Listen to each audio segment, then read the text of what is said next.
Vamos orar, irmãos? Curva a sua cabeça, feche os seus olhos. Pai eterno, Deus bendito, nós te louvamos, ó Pai, por essa noite especial, ó Deus, em que nós nos reunimos como igreja, ó Pai, como povo de Deus.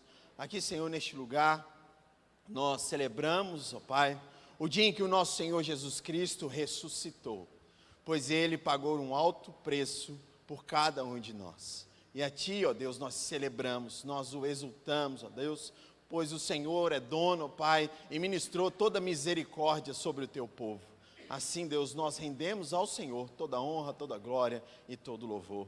Senhor, que os nossos corações, ó Pai, sejam agora como terra fértil, Deus, recebendo a Tua palavra como semente, Senhor, que caiu em uma terra boa, e que ela germine e dê bons frutos, ó Pai, frutos de transformação de vida, frutos que evidenciam a fé salvífica no nosso Senhor Jesus Cristo. Assim, Pai, que a Tua palavra ache guarida em cada coração, que nós sejamos, sim, Jesus, prontos a ouvir, Senhor, estejamos atentos, ó Pai, à Tua voz, no nome santo de Jesus, é o que eu lhe peço. Amém, Jesus, amém. Êxodo capítulo 12, versículo 1 em diante.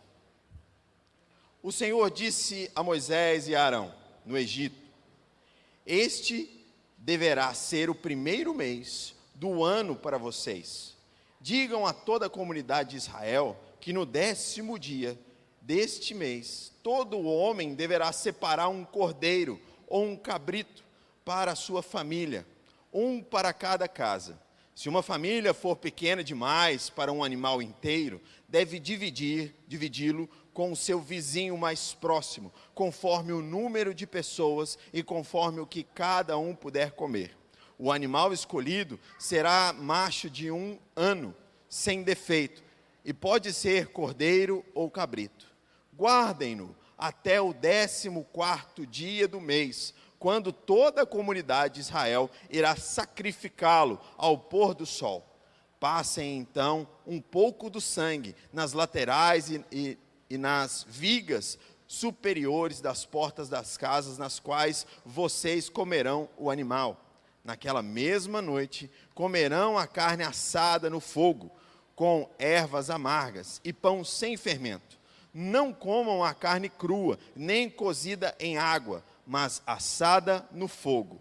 Cabeça, pernas e vísceras, pernas e vísceras. Não deixem sobrar nada até pela manhã. Caso isso aconteça, queimem o que restar. Ao comerem, estejam prontos para sair. Cinto no lugar, sandálias nos pés e cajado na mão. Comam apressadamente. Esta é a Páscoa do Senhor. Amém? Até aí. E nós vamos continuar. Eu queria que você deixasse a sua Bíblia aberta aí para que nós continuássemos lendo o texto.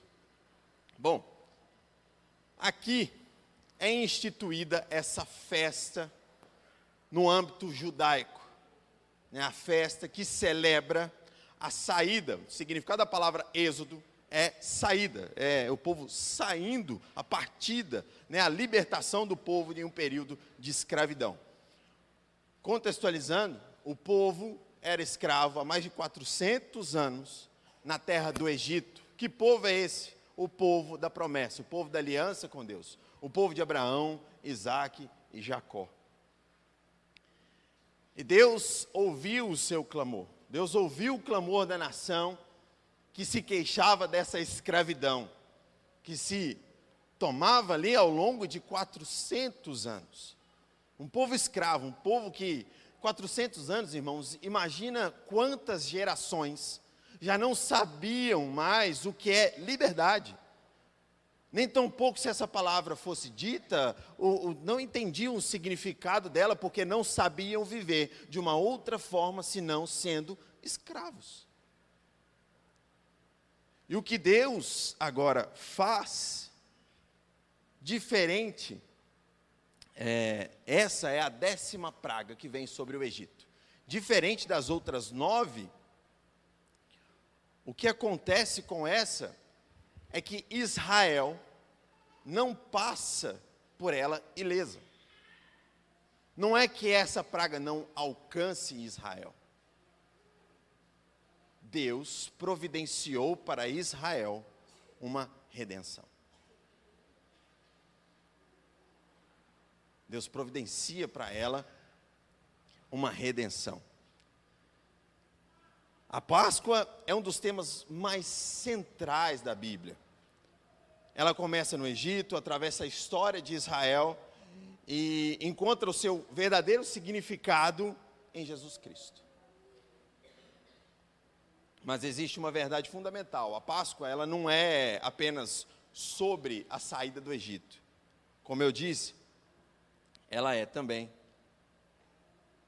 um significado extremo para nós. É sobre Deus transformar completamente um povo.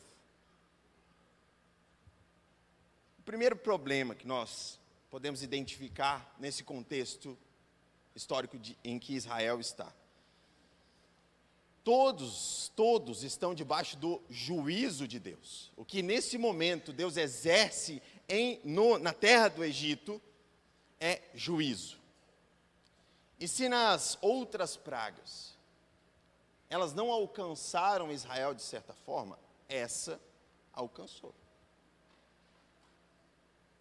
Ela não teve o mesmo efeito do que no Egito, porque Deus agora descreve detalhadamente o fator que os livraria do seu juízo, que é a Páscoa. Deus institui, explica e determina como ela deveria ser cumprida. E aqui eu quero trazer uma compreensão para nós. Em uma mente que não estava mais acostumada, não sabia o que era pensar, raciocinar, os judeus apenas obedeciam ordens, sem a liberdade de poder dizer não a essas ordens. Ou sem a liberdade de poder contestar, não tinha opção nenhuma. Mas agora Deus dá a eles ordens fundamentadas na sua misericórdia, na sua bondade. O povo obedece a Deus com uma limpeza, com uma clareza de raciocínio. Não é só uma obediência para daí não ter uma punição. Não é só uma obediência cega, sem entender o propósito. Toda a Páscoa, desde do momento em que Deus fala com o povo, até a sua consumação, é compreendida pelo povo.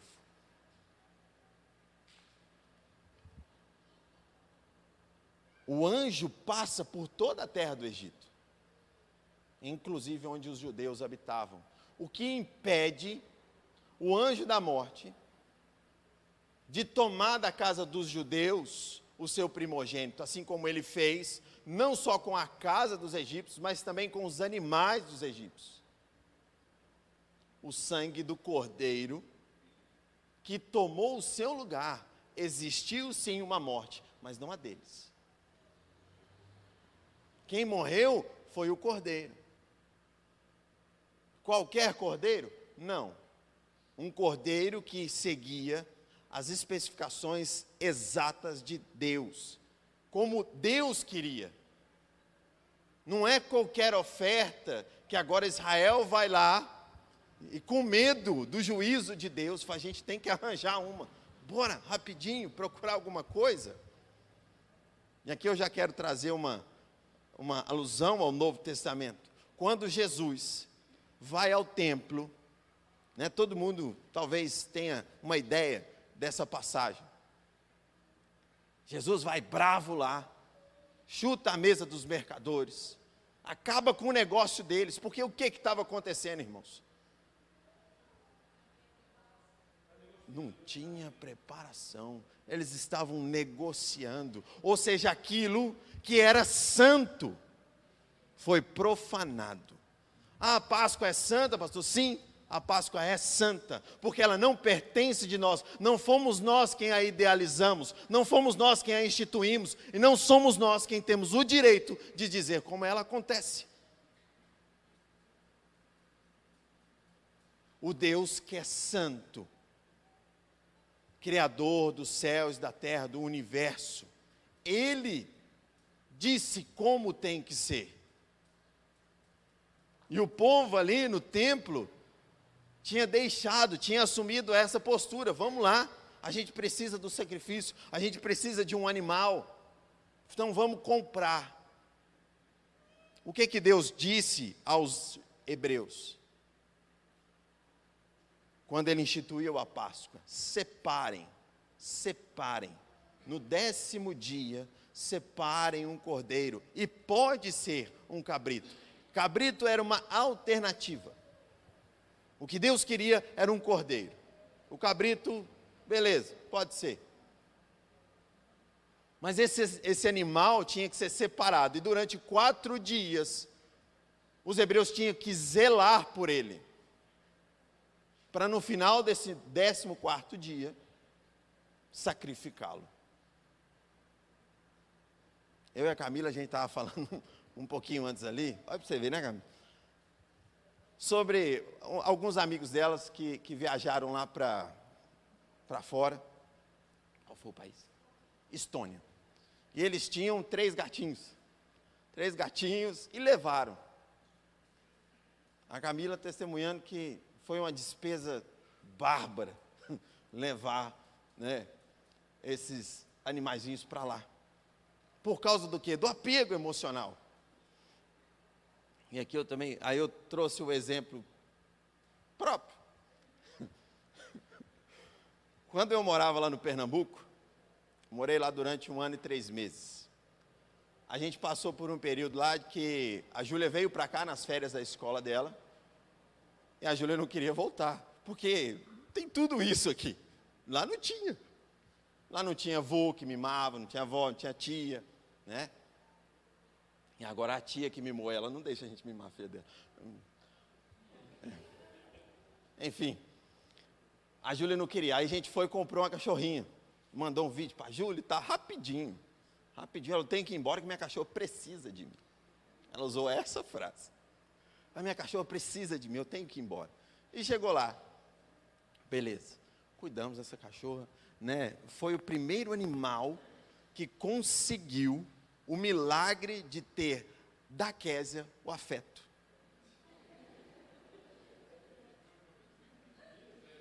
Foi o primeiro animal. E quando a Júlia veio para cá, elas vieram para cá, a cachorrinha, chamada Barbie, ficou lá comigo. Veio a Késia e a Júlia, e a cachorrinha ficou lá comigo. Aí, eu trabalhando, né, dando a cachorrinha e tal e tudo mais, deu no dia do aniversário da Késia, eu tinha que pegar o avião para poder vir para cá. Beleza, foi aniversário da Júlia, Cara, era um evento lá em Pernambuco, e assim, as ruas ficavam lotadas. Então, eu já tive que sair de casa cedo, para poder chegar no horário lá do avião. Beleza. Cheguei, apresentei tudo lá, e para a cachorra viajar comigo, tinha que ter um atestado veterinário. Providenciei o atestado, eu fui preparado, o atestado estava na minha mão. Apresentei o atestado, a data estava errada. Beleza, e corre daqui, mas o seu voo já está saindo. Falei, moça, que a senhora não vai deixar eu voar por causa... Não, o senhor vai no próximo. Beleza. E corre daqui, corre dali, liga para a veterinária, naquela época não tinha um WhatsApp tão fácil igual tem hoje. Corre daqui, corre dali, pede a veterinária e tal. Mandou o atestado. Isso já era o quê? Umas 7 para 8 horas da noite. Mandou o atestado. Falou, ó, qualquer coisa que precisar, agora é só amanhã, tá? Porque a clínica vai fechar, não vou atender mais. Beleza, não. Você corrigiu aí? Corrigi, tá certo. Beleza. Ela mandou o atestado, corrigido, mas não assinado. Perdi o segundo voo. Irmãos, nessa hora, isso era 8 horas da noite, eu ia ter que dormir no aeroporto, porque o outro voo era só no outro dia. Eu tinha um das 4 da manhã, mas eu não podia pegar ele, porque eu não tinha um atestado. Eu só ia poder pegar o outro, ou seja, eu perdi 4 voos. Eu confesso diante de Deus, irmãos, diante de Deus, que eu sentado na cadeira, quem já viajou de avião aqui, sabe o que é um saguão de um avião, de um aeroporto, né? Não é, eu não tinha classe VIP, não tinha esse negocinho lá de, né, clube azul, essas porcariadas tudo aí. Eu já olhando para a condição em que eu teria que dormir, eu vestido de bermuda, boné, camisa do Galo, como bom atleticano que sou, uma bolsinha rosa, onde a cachorra estava. Não combinou não, estava lá. Onde a cachorra estava.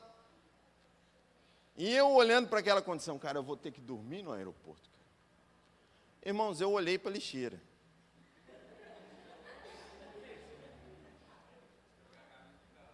Cabe. Eu acho que cabe.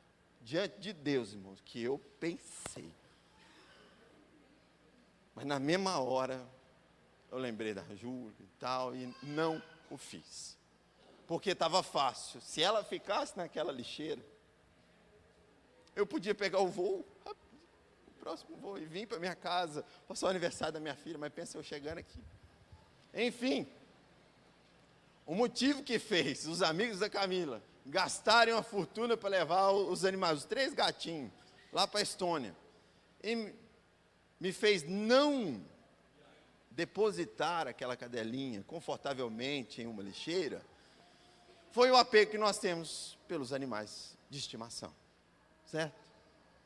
Então imagina um cordeiro, um povo agora que estava vislumbrado com todos os acontecimentos que estavam sendo realizados ali na terra de Israel, sabe, o rio se transformando em sangue, sapo brotando de tudo quanto é lugar, mosca, e nada os atingia.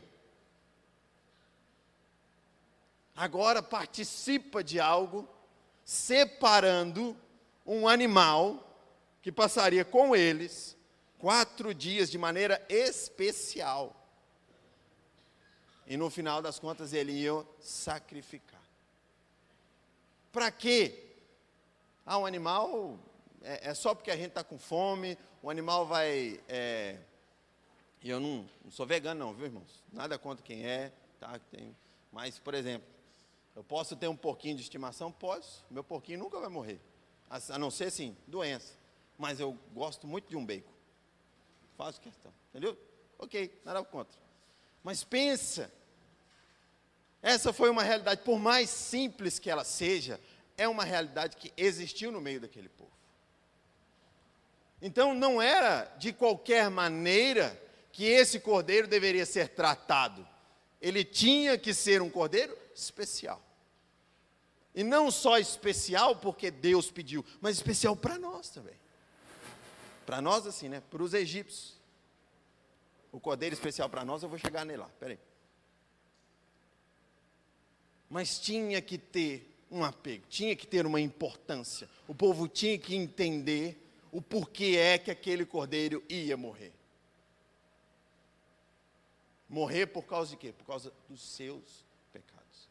Morrer para salvar a sua vida. Eles entenderam isso, cumpriram fielmente. Um povo que já tinha se esquecido da voz de Deus,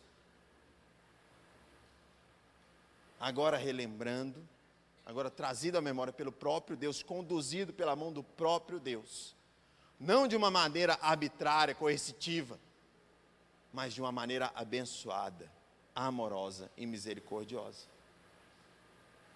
O detalhe, irmãos, a maneira com que Deus descreve para o povo é misericórdia. Era a presença do substituto. Aquele cordeiro tomaria um lugar agora de substituição. Ele me substitui diante da justiça de Deus. Esse cordeiro, ele é a provisão de Deus. Ele é agora a Páscoa de Deus. Um cordeiro sem defeito, e teve o seu sangue passado nos umbrais das portas, uma morte que o substituía. O cordeiro morre para que o primogênito viva. Aqui nasce o princípio da expiação. Uma vida é dada no lugar de outra. Para que agora aquele povo tivesse a condição de viver a liberdade conquistada, não por eles e pelos seus exércitos, mas dada pelo Senhor nosso Deus. E a resposta é uma vida sem fermento. E agora eu queria que nós continuássemos lendo o texto, no versículo 12.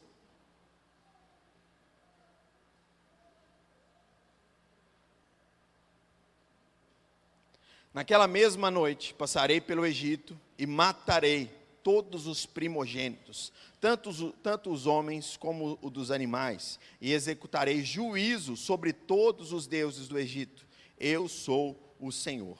O sangue será o sinal para indicar as casas em que vocês estiverem. Quando eu vir o sangue, passarei adiante. A praga de destruição não os atingirá quando eu ferir o Egito. Este dia será um memorial que vocês e todos os seus descendentes celebrarão como festa ao Senhor. Celebrem-no como decreto perpétuo. Durante 7 dias, comam pão sem fermento. No primeiro dia, tirem da casa o fermento, porque quem comer qualquer coisa fermentada do primeiro ao 7º dia será eliminado de Israel. Convoque uma reunião santa no primeiro dia e outra no 7º dia. Não façam nenhum trabalho nesses dias, exceto o da preparação da comida para todos. E é só o que poderão fazer. Nesse momento, irmãos, enquanto eu estava estudando, eu falei, Senhor, qual que é o problema do fermento? Porque até então, irmãos, nenhum conceito bíblico, talvez, a gente, talvez esteja claro para nós, né? O exemplo que Jesus nos traga, ou em um evangeliquez superficial, a gente possa entender um pouco do que é esse fermento. Mas eu perguntei, por que o fermento? Se hoje, né, para uma pizza, para alguma coisa gostosa que a gente come, tudo vai fermento. Eu não sabia, né, qual era a realidade dessa exigência de Deus, de limpar toda a casa. A minha esposa me ajudou com o termo, né, esterilizada. A casa deveria ser esterilizada, tirado todo o fermento. Então eu fui pesquisar o porquê. Por que essa questão do fermento? E o fermento, ele nada mais é do que uma reação química fruto de uma decomposição. Algo que está se decompondo gera o fermento. Então hoje, a moda aí na alta gastronomia é o pão com fermento natural. Fermentação natural. Que nada mais é do que a água e a própria farinha. O que vai determinar a qualidade desse fermento é a qualidade da farinha. E da água também, né? Não dá para pegar qualquer água. Então, o fermento, ele é um elemento oriundo de decomposição. Algo que está se desfazendo, algo que vai, em um aspecto, não que a massa seja viva, né? Mas algo que está morrendo ali. É o que vai acabar, se deixar, vai indo até apodrecer e acabar, né? E o fermento, o significado do fermento na Páscoa, é justamente para que agora o povo abandonasse toda a contaminação oriunda de uma cultura de escravidão. Em um outro aspecto mais prático, o motivo pelo qual Deus mandou que te retirasse o fermento é também porque não dava tempo de se esperar a massa fermentar, o fermento levedar, a massa crescer, eles assarem para daí comer o pão. Não dava tempo de fazer isso. Eles tinham que sacrificar o cordeiro, né, comer o pão sem fermento, e dali já está pronto no outro dia de manhã para meter o pé, ir embora. E essa prática de comer um pão fermentado, quem descobre essa ciência, né, alguns historiadores vão trazer isso, ela foi desenvolvida, ela foi inventada no Egito. Eram os egípcios que tinham esse costume, desenvolveram essa técnica de inflar a massa para se ter dali um pão mais airado, né? E propriamente a gente sabe, uma massa bem fofinha, né? A irmã ali, ela faz pão, eu como do pão com a mãe da Camila, perdão, irmã, ter esquecido teu nome, né? Alessandra. Então eu já vou fazer aqui um merchan rapidinho, né? A irmã Alessandra, irmão, estende a mão, Alessandra, vai. É a hora da publi. A Alessandra ali faz pães, misericórdia, pães maravilhosos, né? Que tem uma massa muito fofinha. Imagino que ela tenha lá o próprio fermento, alguma coisa do tipo. Ela está vendo? Tem o próprio fermento, ok? O fermento da Alessandra não é ruim, não tem nada a ver com o que a gente está falando aqui agora, tá? Fecha parênteses. Acabou a publi. Mas para o povo de Israel, simbolizava também o abandono de toda essa vida de escravidão. Não só, irmãos, de uma maneira subjugada, não só sob uma maneira em que, imagina, o escravo judeu lá trabalhando, o egípcio dando a ordem dele, pega aquela pedra, coloca lá, e debaixo de chicote. Não só essa escravidão, mas a mente escrava também. O que nós vamos ver um pouco adiante, ser relatado, é que o povo, em algum momento, pede a Deus, né, reclama, por que é que Moisés nos trouxe aqui para o deserto? Para a gente morrer de sede, de fome? Melhor seria nós tivéssemos morrido lá no Egito, lá pelo menos tinha pão e água. Então é dessa mentalidade fermentada por um mau costume, por uma vida escrava que Deus queria libertá-los. É dessa mente escrava que Deus queria os libertar. E esse fermento, ele trazia um progresso invisível, porque a ação do fermento a gente não consegue ver. A gente só vai ver quando a massa estiver crescida. E esse fermento, irmãos, em nós, o fermento da desobediência, o fermento do ego, nos conduz por muitas vezes à desobediência, que de uma maneira muito direta nada mais é do que o pecado.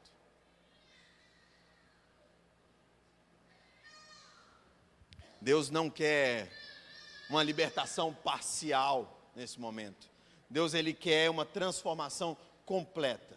Ele quer um povo que o sirva, que o siga, que o obedeça, com uma consciência clara, com uma consciência fruto do ar que ele soprou nesse ser, que ele fez, era um barro, e ele deu a esse ser uma mente pensante, fez dele uma alma vivente.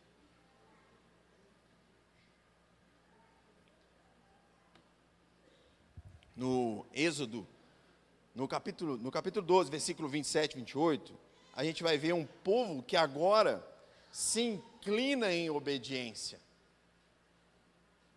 Um povo que obedece e sabe o porquê que está obedecendo. Obedece porque quer, não por medo do chicote.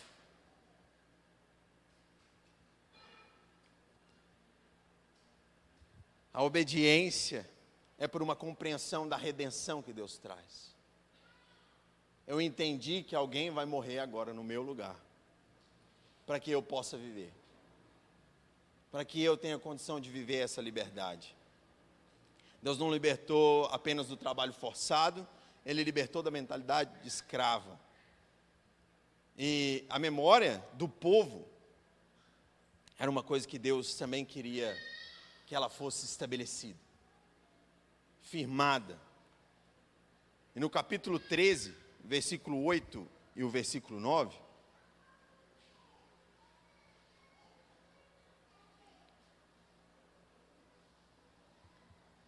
diz assim: nesse dia, cada um dirá a seu filho: assim faço pelo que o Senhor fez por mim quando saí do Egito. Isto lhe será como sinal em sua mão e memorial em sua testa, para que a lei do Senhor esteja em seus lábios, porque o Senhor o tirou do Egito com mão poderosa. Cumpra esta determinação na época certa, no ano, de ano em ano. E aqui, isto lhe será como sinal em sua mão e memorial em sua testa. Isso lhe será como sinal na sua mão pelas suas obras. Aquilo que você fizer, fruto do seu trabalho, exercido pela sua mão, agora terá propósito, significado. As suas obras não são mais uma obra sem entendimento, sem clareza do porquê que você está fazendo. E esse memorial na sua testa é sim, ele acabou de deixar claro um pouco antes, no versículo 8, né? Assim faço pelo que o Senhor fez por mim quando saí do Egito. Isso é.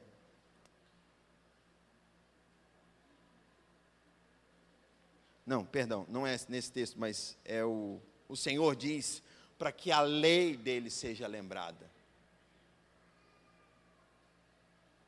Essa lei que vai ser passada de geração em geração. Algo grandioso que nós não tínhamos, meu filho, agora nós temos, por intermédio de um Deus misericordioso, poderoso, que venceu uma terra que adorava inúmeros deuses. Um Deus que nos libertou da escravidão de uma terra que adorava inúmeros deuses. E pensava que os seus deuses eram poderosos, mas o nosso Deus nos libertou com mão forte. Eles tinham agora o dever, a atribuição de ensinar isso aos seus filhos. Sabe, irmãos, não passa mais como uma historinha, para que devagar a criança vá dormindo, pegue no sono e nos dê paz, sossego, para a gente poder também dormir. Não. A criança agora, ela compreende a quem ela pertence. O Deus da circuncisão, o Deus que também determinou a aliança do seu povo com ele, o Deus de Abraão, certamente tinha gerações que nem sabiam por que eles eram circuncidados. Mas era uma prática. Agora eles sabem a que aliança eles pertencem. Essa transmissão, declaração na vida dos filhos sobre a lei de Deus é um legado.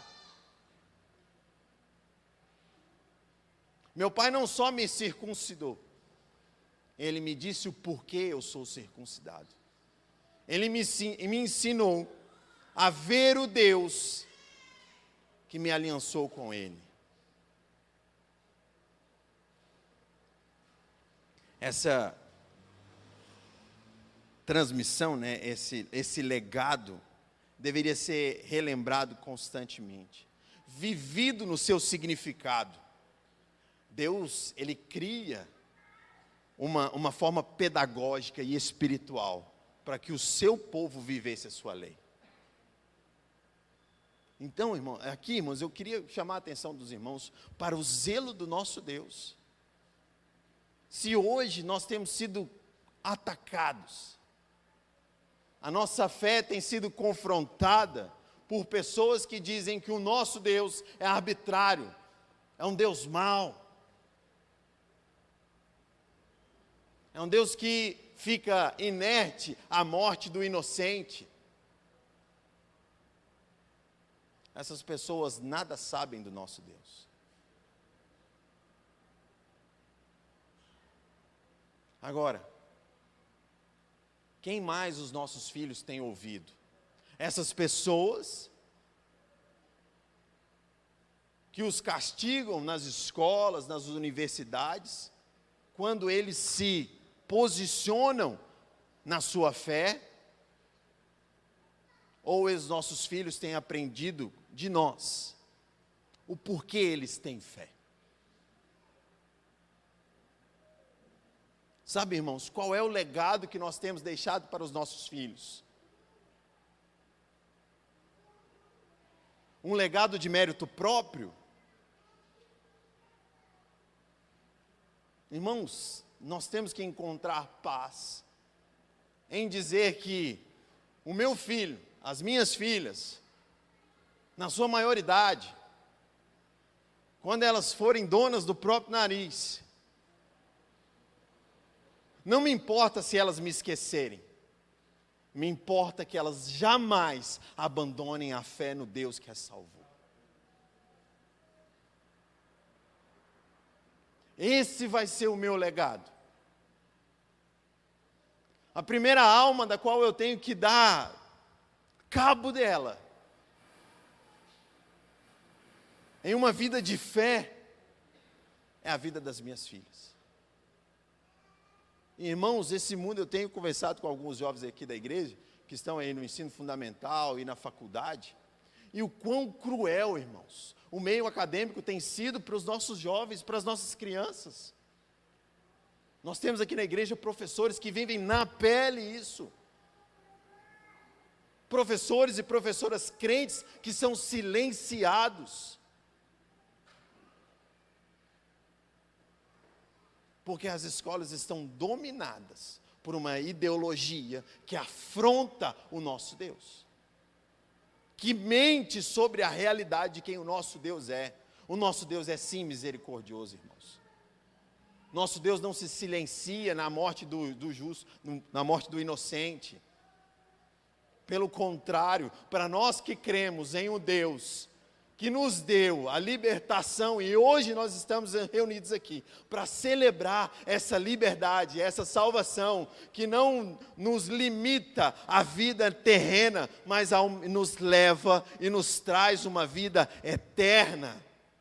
Para nós que cremos na eternidade conquistada por Jesus Cristo, e nos foi dada, a morte do inocente é apenas um livramento de toda a opressão vivida nesse mundo.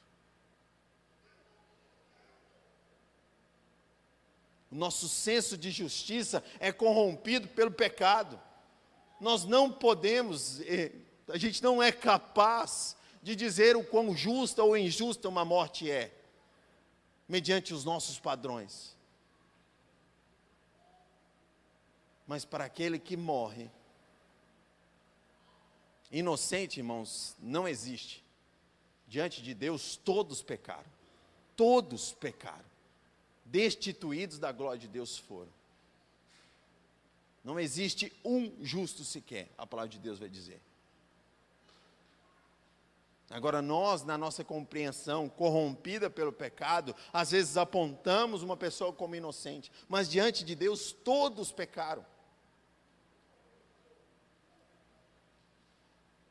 E o que Deus vê em uma morte que confessa Jesus como seu único e suficiente Salvador, é uma morte que vai para a eternidade. Agora, uma morte que virou as costas para a misericórdia, para a graça do Senhor, é uma morte de condenação. A gente tem que ser firme na nossa fé, irmãos. É isso. Ah, pastor, mas e quem não teve a oportunidade? Irmãos, a Bíblia diz que mediante aquele que não confessa Jesus como seu único e suficiente Salvador, não existe um que vai escapar do juízo do Senhor, porque a criação testemunha o Criador. É sim um debate presente, né, no meio cristão, se a pessoa que nunca ouviu a palavra de Deus, assim como nós estamos aqui hoje, se ela vai ser condenada ou se ela vai ser salva. Irmãos, é um debate extenso.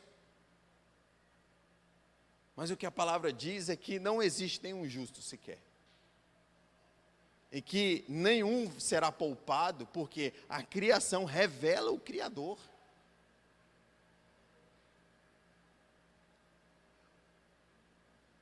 Agora, voltando aqui para a nossa missão enquanto pais,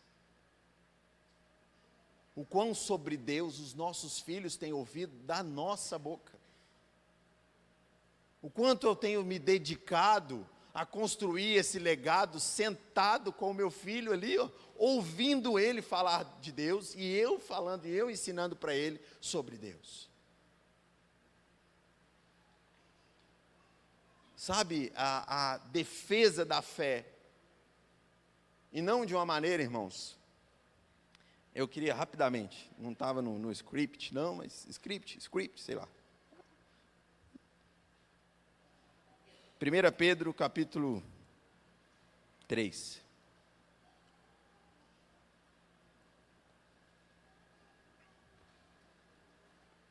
Versículo 15 e 16.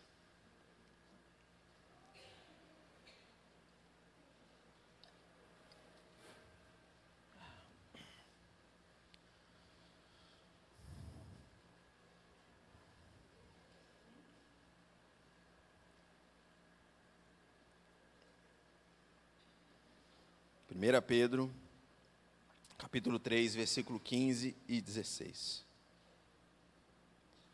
Diz assim a palavra do Senhor: antes, santifiquem Cristo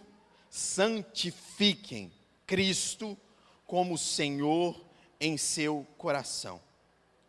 Santifiquem. Separem Cristo como Senhor do seu coração. Quem cabe no meu coração? Deus. Quem cabe no meu, a quem o meu coração pertence? A Cristo Jesus.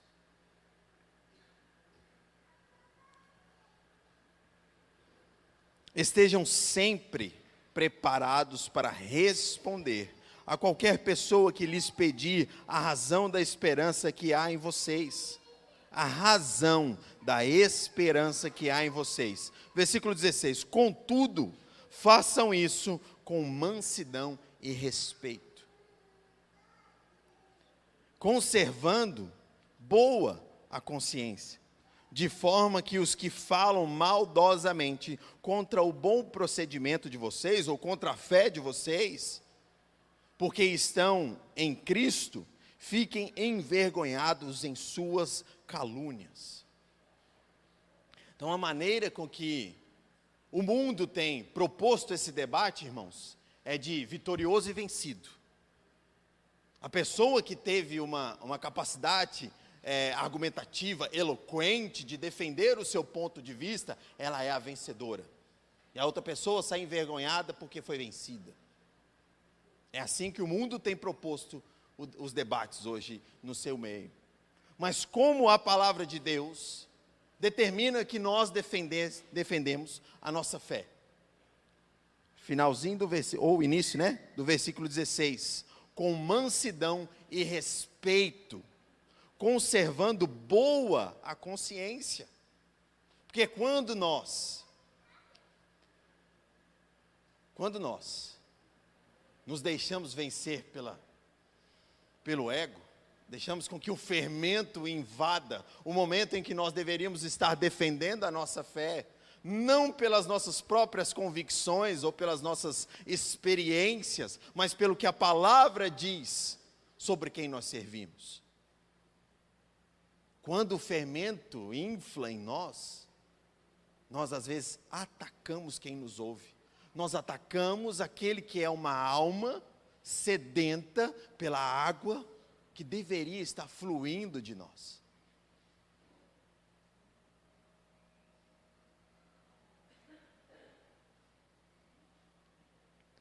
Com mansidão e respeito, conservando boa a consciência.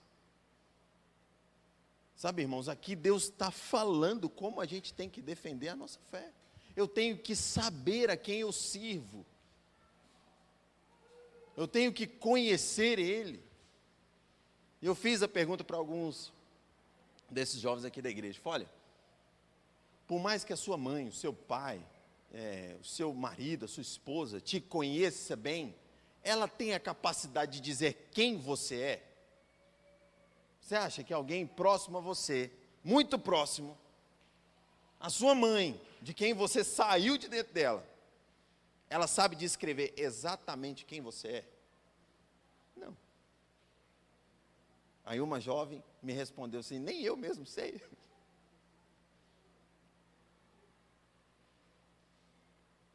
Mas Deus sabe. Agora, quando eu quiser saber quem você é, eu vou ter que ouvir de quem? De você. É a pessoa que pode me dizer o mais próximo de uma exatidão. É ou não é verdade? Então eu tenho que te ouvir para saber quem você é. Agora a gente faz isso com Deus? Não. A gente quer ouvir do pastor quem Deus é. E não que o pastor não deva dizer. Mas a questão é que às vezes a gente se acomoda de maneira confortável na interpretação do pastor. A gente pega carona na fé dele. Agora, irmãos, quem aqui não tem um livro desse em casa? Que na verdade não é um livro, é uma biblioteca. Todo mundo aqui tem. Tem alguém que não tem?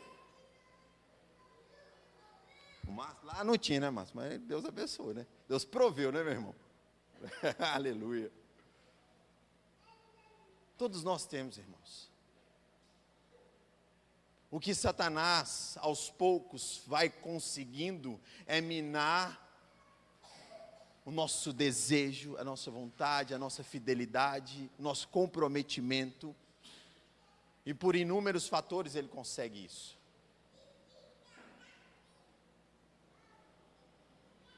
Agora eu queria que nós nos apegássemos no princípio que a Páscoa nos traz. Não só de que fomos libertos, mas que temos o dever de zelar por um legado através da vida dos nossos filhos. E para que eu faça isso, para que o meu filho saiba em quem ele acredita, quem o salvou, eu primeiro tenho que saber. Eu primeiro tenho que me relacionar com esse Deus vivo e verdadeiro, justo e fiel. É um dever de todos nós, irmãos. Não é o dever do pastor ensinar o seu filho. Não é o dever do professor que está lá na escola ensinar o seu filho. Ele vai ensinar história, matemática, biologia, química, física, geografia, inglês, educação física. Esse é o dever do professor lá. Bom é que nós temos professores crentes. Melhor ainda, mas o dever que a palavra dá diretamente é a cada um de nós, os pais. Amém? Vamos voltar para a Páscoa. E agora nós vamos para Marcos, no capítulo 14.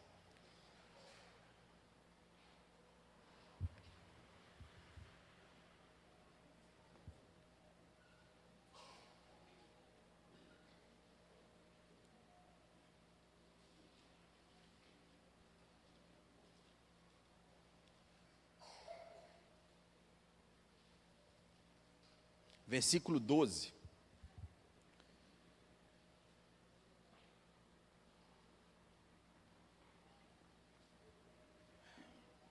E aqui, irmão, só para a gente amarrar esse primeiro tópico, né, da Páscoa, da instituição da Páscoa, quando Deus a institui, e o povo, enfim, celebra a Páscoa e é liberto do Egito. Quando João Batista aponta, né, o versículo que é o versículo tema hoje, né, quando ele não aponta o versículo, né, foi o que ele disse, e é um versículo para nós hoje. João Batista aponta para Jesus e diz o quê?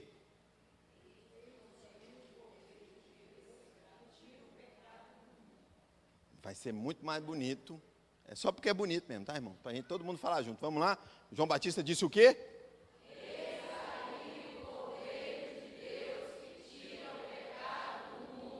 Aleluia, glória a Deus.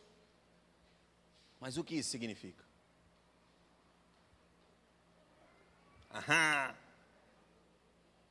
Para os judeus, essa referência do cordeiro era clara. E agora para nós também, amém? A gente entendeu o porquê que Deus quis um cordeiro. Porque esse cordeiro que João Batista está dizendo, eis aí o cordeiro que tira o pecado do mundo. O que o povo judeu entendeu na mesma hora? Eles entenderam a referência. Sabe aquele negócio assim, quem sabe ler um pingo é letra? Pois é, os judeus entenderam a letra que João Batista disse. Eles sabiam ao que ele estava se referindo, né? Perdão. Eis aí o cordeiro que vai substituir o nosso lugar, vai tomar o nosso lugar diante da justiça de Deus. Eles tinham a consciência de que eles eram pecadores. Eles tinham a consciência de que era necessário um cordeiro anual para que eles tivessem relacionamento com Deus, para que eles tivessem contato com Deus. Eles precisavam de um cordeiro todo ano. Eles precisavam cumprir o rito da Páscoa, celebrando como uma festa, anualmente. Agora, qual que era o desafio dos judeus? Olhando para quem João Batista estava apontando, falei, mas é um homem, não é um cordeiro. Como é que a matemática não fecha? E aqui, irmãos, nós vamos fazer uma ponte com o que a gente acabou de dizer sobre conhecer a Deus. O povo ouviu os profetas e, infelizmente, os matou, perseguiu. Mas os profetas disseram exatamente quem era esse cordeiro. Em Isaías, no capítulo 9, o profeta diz exatamente quem é esse cordeiro. O povo só não conseguiu assimilar porque lhe faltava intimidade com Deus. Os ouvidos deles foram tapados pela sua religiosidade, pelo seu medo, pela sua ambição, porque na época em que Jesus e João Batista surgem no meio do povo, o que esse povo mais queria era outra vez uma libertação. Só que agora, de uma certa forma, eles não eram escravos, eles eram dominados por Roma. Roma cobrava imposto deles, os venceram em batalha, né, os dominaram ali, mas eles podiam pescar para eles mesmos. Eles podiam trabalhar, fazer lá o pão e comer de uma maneira livre dentro da sua casa. Eles podiam fazer isso quando Jesus e João Batista surgem. Mas eles tinham que pagar imposto. O que João Batista apresenta é um cordeiro que tira o pecado do mundo. Não é mais um cordeiro que vai vai me substituir, vai substituir você, ele, ela. Não. É um cordeiro.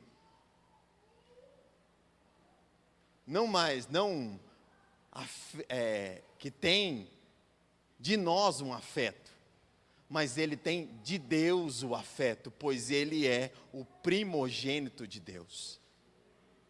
No mesmo evento em que João Batista aponta, o Senhor, Deus Criador, surge nos céus e uma voz que diz: eis aí o meu filho amado, em quem me comprazo.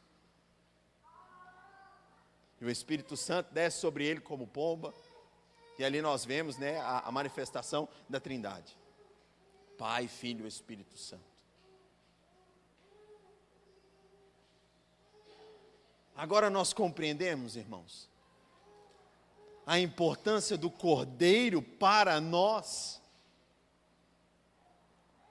Que antes mesmo que nós tivéssemos a oportunidade, não fomos nós quem o escolhemos. Ele mesmo diz: não fostes vós que escolhestes a mim, mas eu escolhi a vós.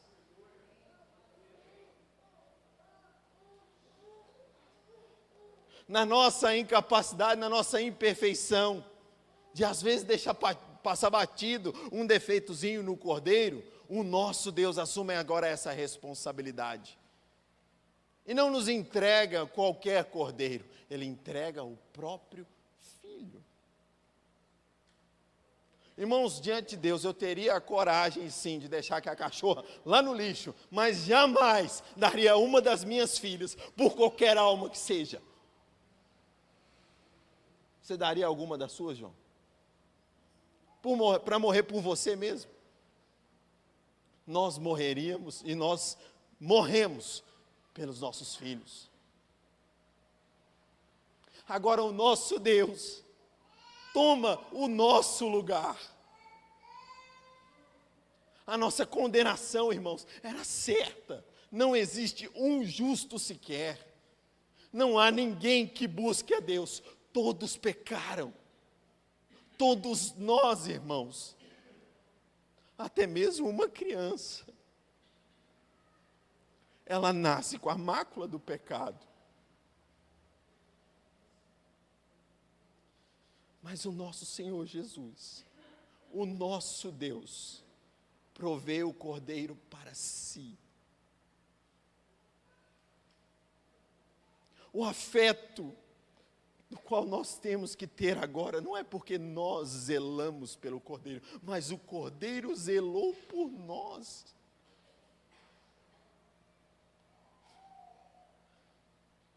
Consciente, irmãos, do quão corrupto nós somos. É verdade, não é, que quando nós nos dedicamos à palavra do Senhor, quando nós lemos o texto que nós vamos ler agora, não somos nós quem entregamos afeto, mas nós recebemos todo o amor do nosso Senhor. Acolhido em um colo que nos acomoda tanto que nós nos sentimos seguros. Nós nos sentimos amados, completos. Nós nos sentimos filhos. Vamos ler o texto?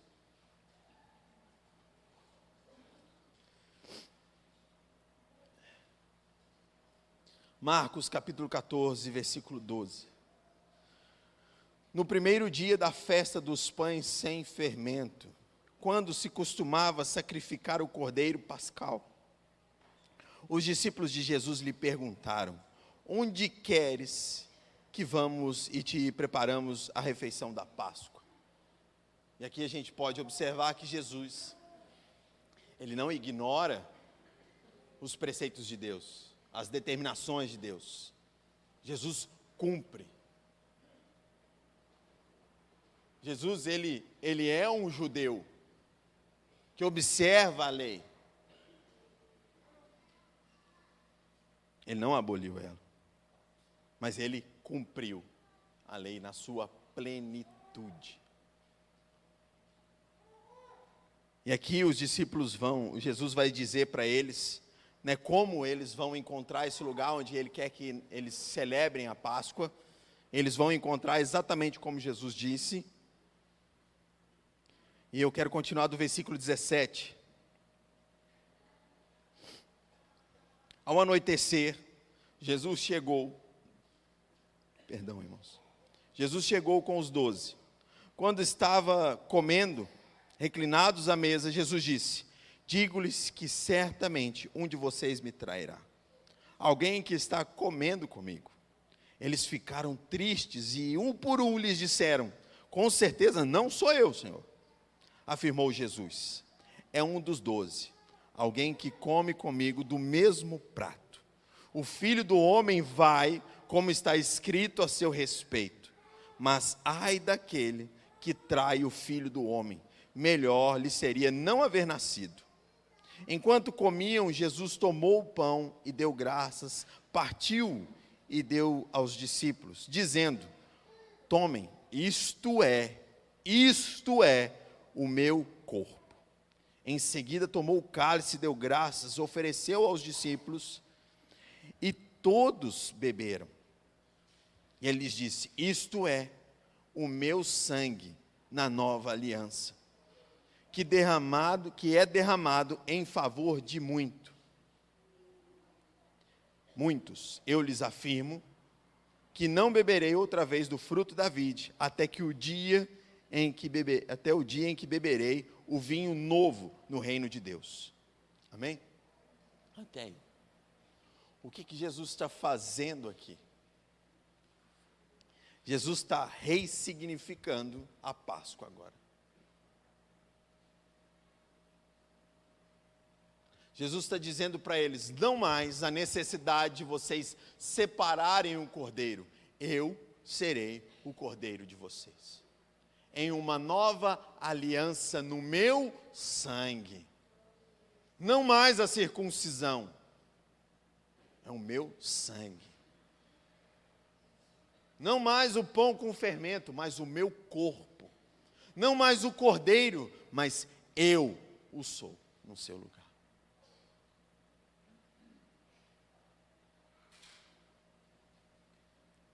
Jesus dá aos discípulos, e aqui eu queria que os irmãos viajassem um pouco comigo até o templo lá. Pensa, para a tradição daqueles homens, eles viviam isso anualmente, e agora ouvir o Senhor Jesus dizendo: eu sou o cordeiro, eu sou o pão, eu sou o sangue, que agora estabelece uma nova aliança com vocês, é o meu. Então, pera lá, Senhor. Já não somos mais os responsáveis por preparar a Páscoa?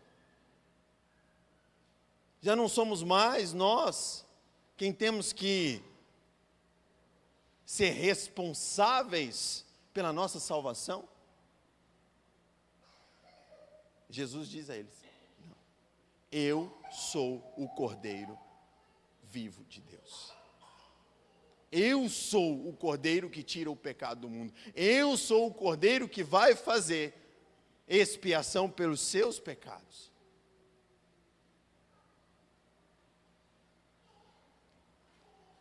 E nós celebramos esse dia. Hoje em especial, seguindo, uma tradição, e não existe problema, irmãos, mas nós precisamos saber o porquê que nós celebramos isso. É uma tradição que nós celebramos anualmente? Sim. É uma tradição, mas qual o significado dessa tradição? Para alguns, é o ovo de chocolate. Para outros, o momento de reunir a família. Mas para nós, é o dia em que nós celebramos a ressurreição do nosso Senhor Jesus Cristo. Não só morreu e tomou o nosso lugar diante da justiça do Senhor, mas também ressuscitou e vive eternamente ao lado do Pai.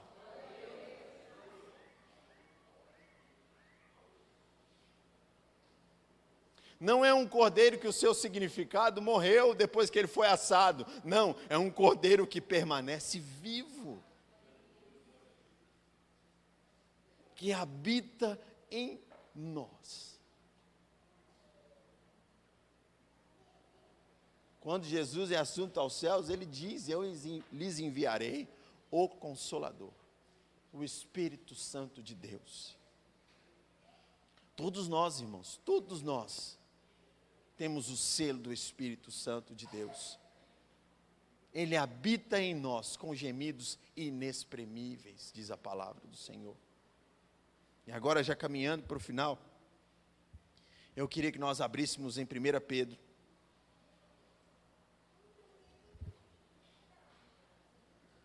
Capítulo 1.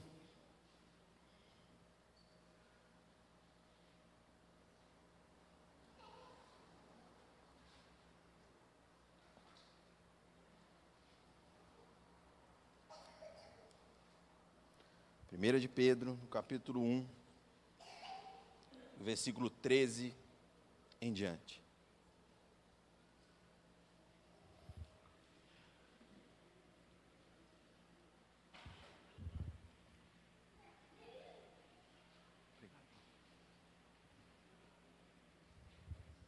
Primeira de Pedro, no capítulo 1, versículo 13, diz assim: portanto, estejam com a mente preparada, prontos para agir, estejam alertas e coloquem toda a esperança na graça que lhes será dada quando Jesus Cristo for revelado. Como filhos obedientes, não se deixem amoldar pelos maus desejos de outrora, quando viviam na ignorância. Mas assim como é santo aquele que os chamou, sejam santos vocês também, em tudo o que fizerem, pois está escrito: sejam santos, porque eu sou santo. Uma vez que vocês chamam Pai aquele que julga imparcialmente as obras de cada um, portem-se com temor durante a jornada terrena de vocês, pois vocês sabem que não foi por meio de coisas perecíveis, como prata ou ouro, que vocês foram redimidos da sua maneira vazia de viver, transmitida por seus antepassados, mas pelo precioso sangue de Cristo, como de um cordeiro sem mancha e sem defeito, conhecido antes da criação do mundo, revelado nesses últimos tempos em favor de vocês. Por meio dele, vocês creem em Deus, que o ressuscitou dentre os mortos e o glorificou, de todo modo que a fé e a esperança de vocês estão em Deus. Então, o que o Pedro está nos trazendo aqui, quase que sai um Paulo, mas é Pedro.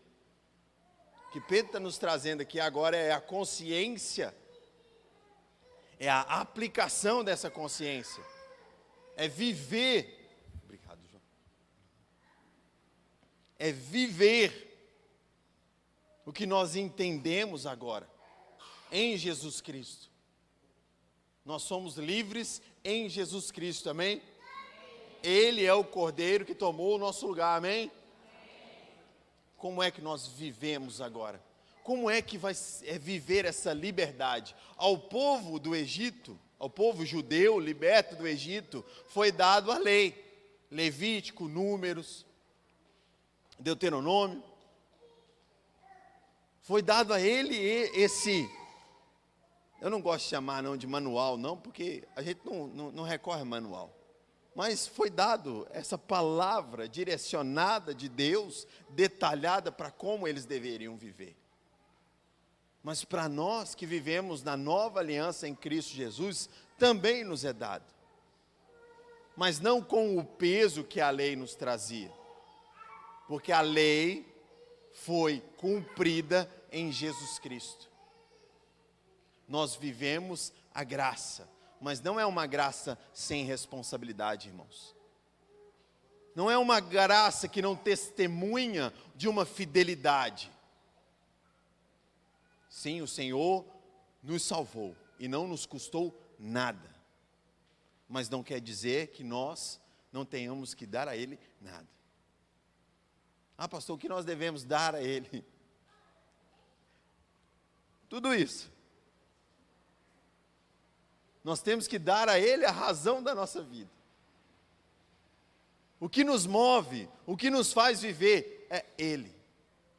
Ele é o centro da nossa vida.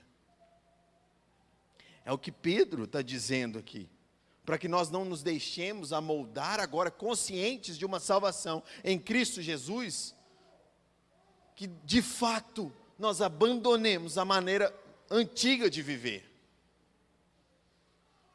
E eu disse isso aqui uma vez, quando a gente escuta alguns testemunhos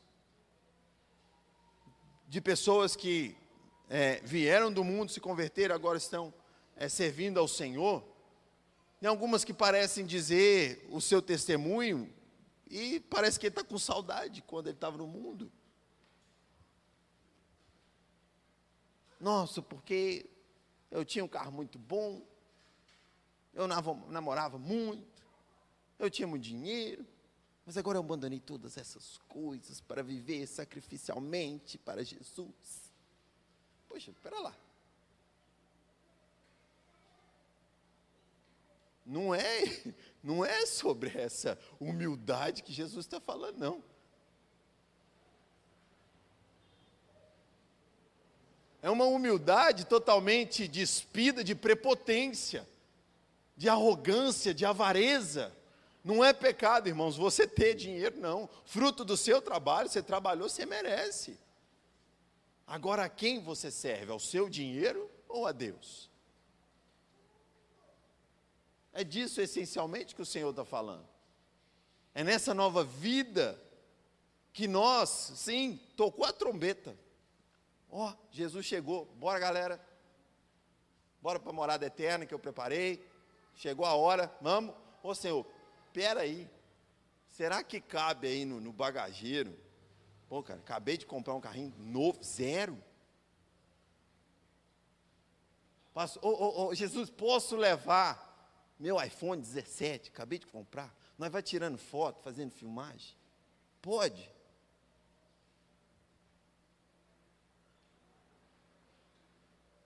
É justamente contra isso, irmãos. Essas coisas não nos dominam, essas coisas não nos definem.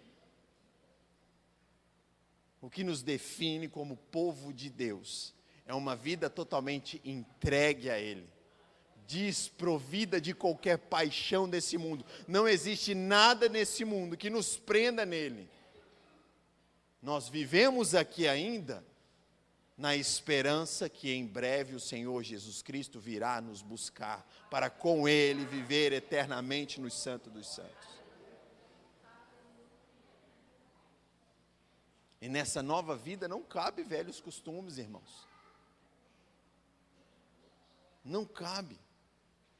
Aquele que pecava não peca mais. Ah, pastor, é difícil? Sim. O próprio Jesus disse que seria difícil. Mas Ele também nos diz que Ele não nos desampararia. Ele não recolheria a sua mão. O Senhor está sempre com a sua mão estendida para resgatar o aflito e o oprimido, para abraçar outra vez o pecador. Vivemos uma nova vida em Cristo, irmãos. Versículo 22. Agora vocês que purificaram a sua vida pela obediência à verdade, à palavra de Deus, visando ao amor fraternal e sincero, amem sinceramente uns aos outros e de todo o coração. Vocês foram regenerados, não de uma semente perecível, mas imperecível, por meio da palavra de Deus, viva e permanente. Pois toda a humanidade é como a relva, e toda a sua glória como a flor da relva. A relva murcha e cai a sua flor, mas a palavra do Senhor permanece para sempre. Essa é a palavra que lhes foi anunciada.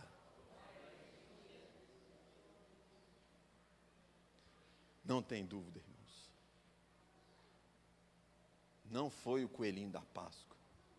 Por mais bonitinho, fofinho e gostoso que seja, para quem comeu coelho já alguma vez, o coelho também é gostoso. Mas o ovo também é delícia.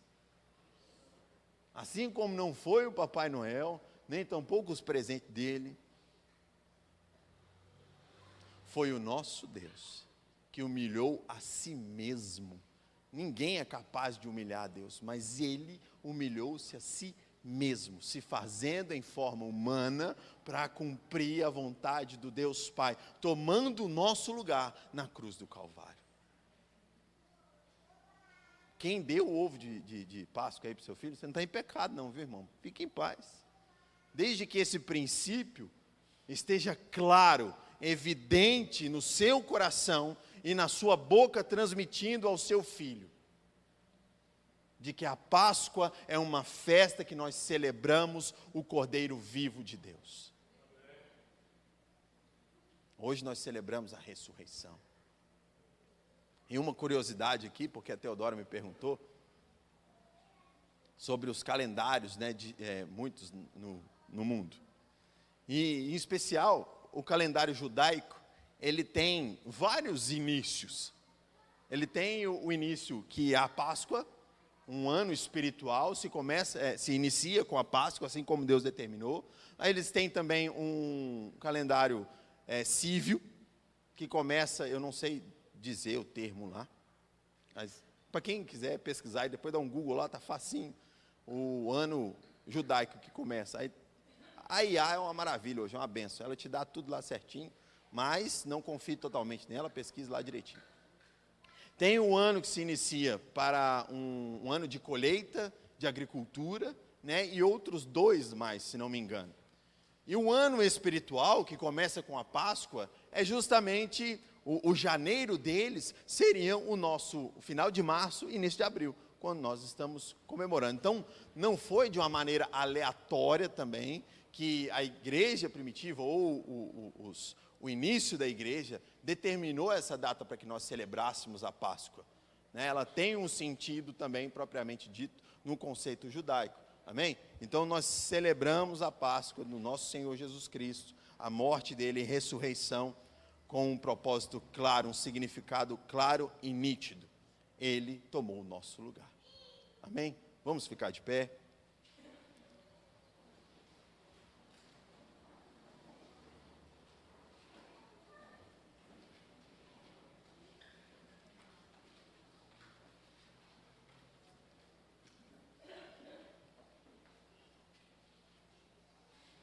E no finalzinho desse capítulo, Pedro, ele deixa claro, irmãos,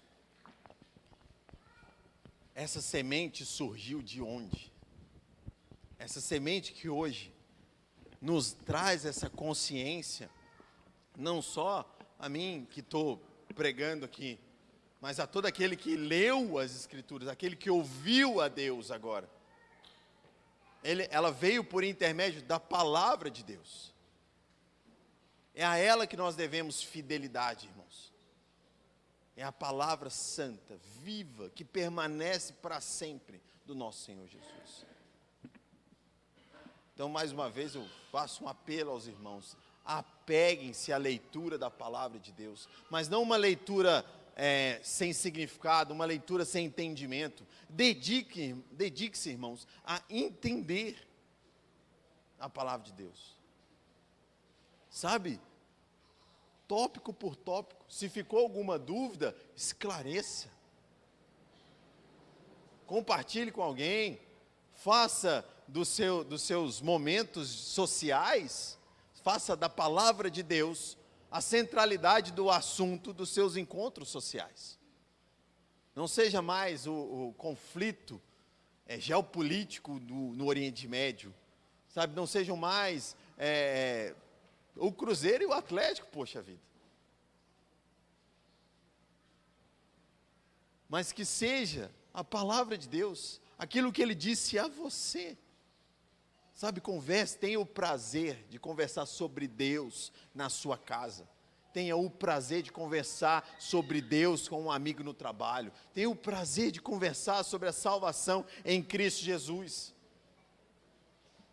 Que não seja um momento mais cumprido. Olha, beleza, falta 7 minutos aí para eu... Páscoa, celebração da Páscoa cumprida, beleza, entendi que não é o coelhinho, nem o ovo, amém, nós todos, tchau, obrigado. Não. Que nós estejamos prontos a responder a qualquer um que nos perguntar qual a razão da nossa esperança. Lembrando de fazer isso com humildade e mansidão. Preservando a boa consciência.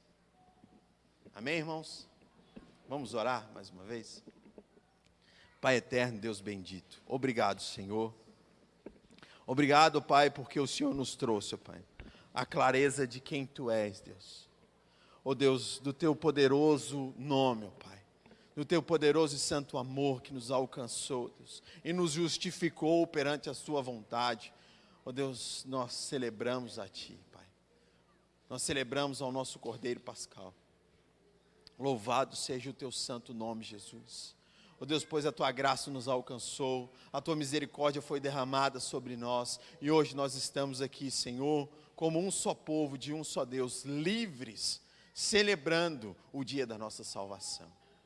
Muito obrigado, Pai, por trazer, por intermédio da Tua palavra, ó Deus, a clareza daquilo que o Senhor quer de nós. Uma vida santa, separada para Ti, Deus. Uma vida que não se amolda mais aos padrões antigos desse mundo, o padrão que nós vivíamos antigamente, mas uma vida que é determinada, que é moldada pela Sua vontade, ó Deus, pelo Seu desejo, Pai.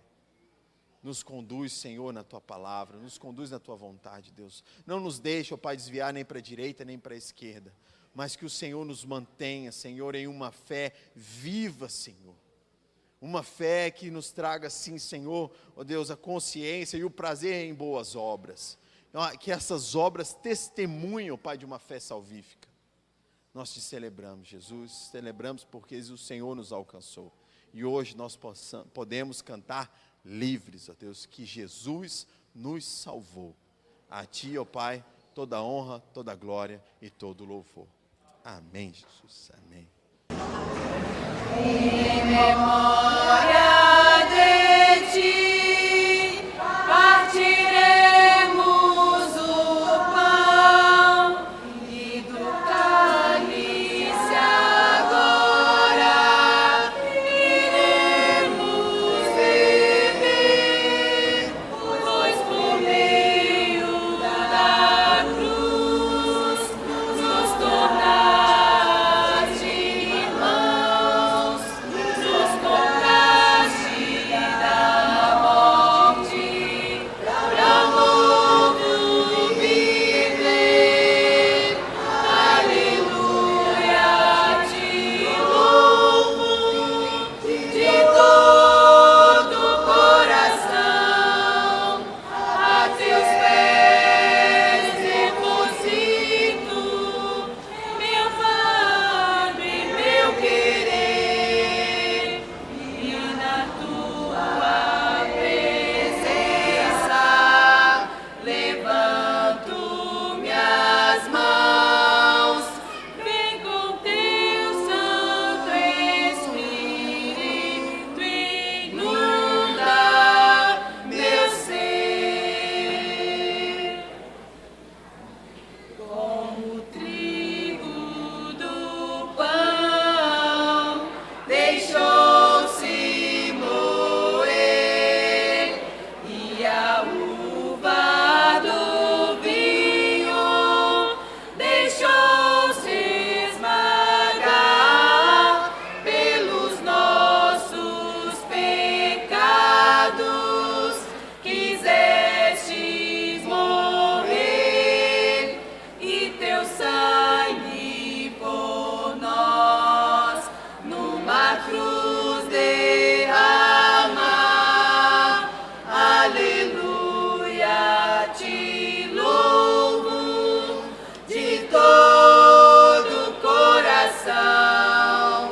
A Teus pés deposito meu fardo e meu querer, e na Tua presença levanto minhas mãos, pois a Tua alegria inunda meu ser.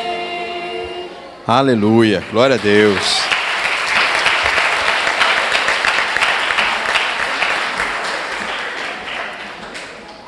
Agora eu queria que você, matriarca da sua família, partisse o pão com a sua família. Amém? É.